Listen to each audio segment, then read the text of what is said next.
Tradition 12. Anonymity is the spiritual foundation of all our traditions, ever reminding us to place principles before personalities.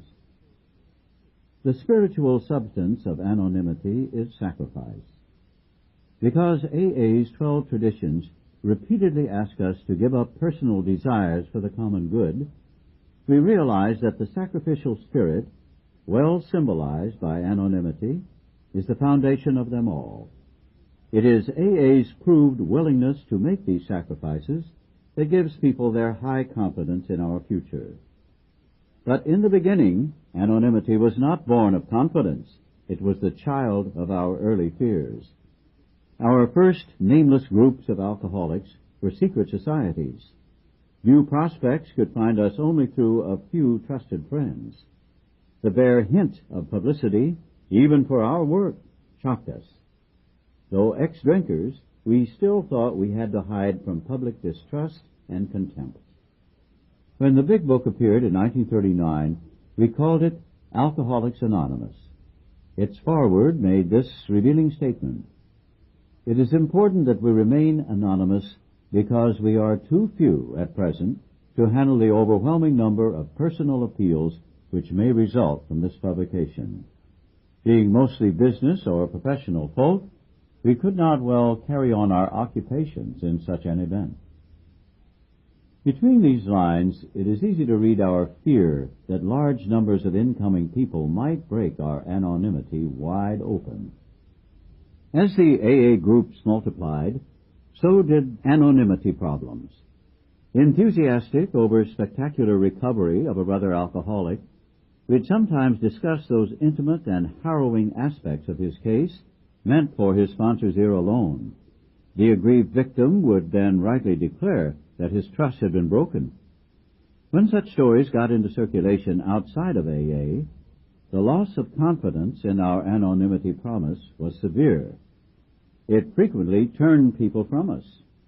Clearly, every AA member's name and story, too, had to be confidential if he wished. This was our first lesson in the practical application of anonymity.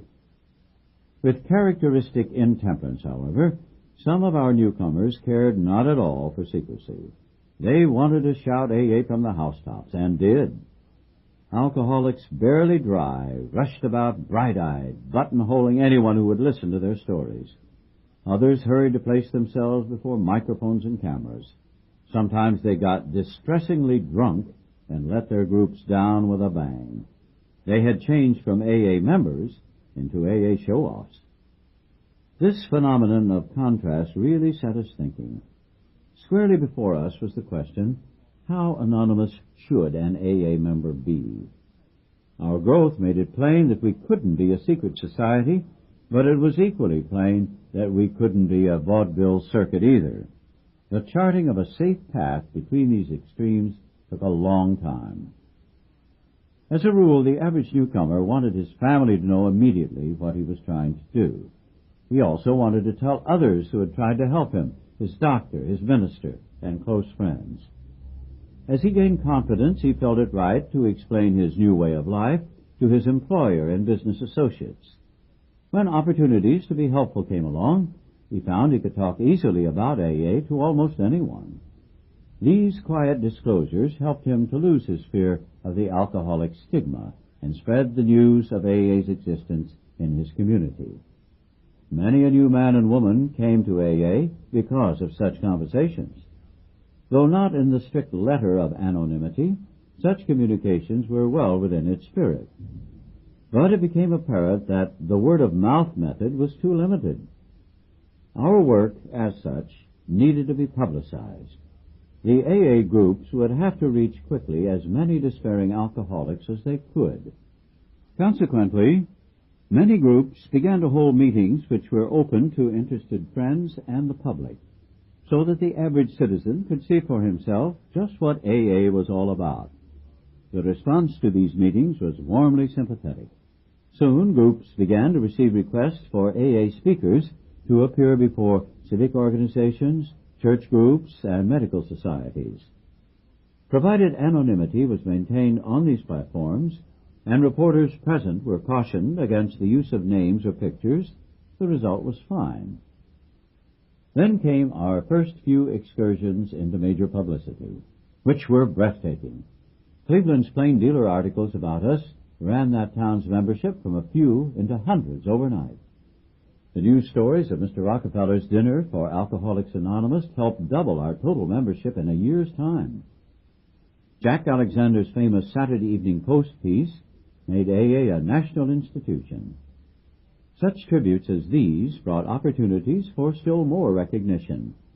Other newspapers and magazines wanted AA stories. Film companies wanted to photograph us. Radio and finally television besieged us with requests for appearances. What should we do? As this tide offering top public approval swept in, we realized that it could do us incalculable good or great harm. Everything would depend upon how it was channeled.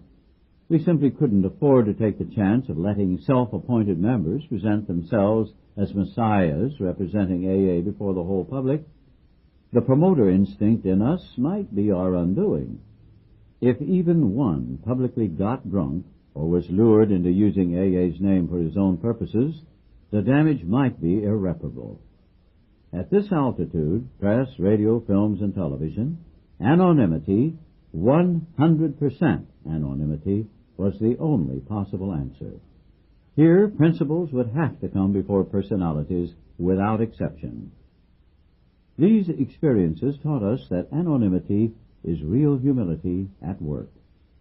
It is an all-pervading spiritual quality which today keynotes AA life everywhere. Moved by the spirit of anonymity, we try to give up our natural desires for personal distinction as AA members, both among fellow alcoholics and before the general public. As we lay aside these very human aspirations, we believe that each of us takes part in the weaving of a protective mantle which covers our whole society and under which we may grow and work in unity. We are sure that humility, expressed by anonymity, is the greatest safeguard that Alcoholics Anonymous can ever have.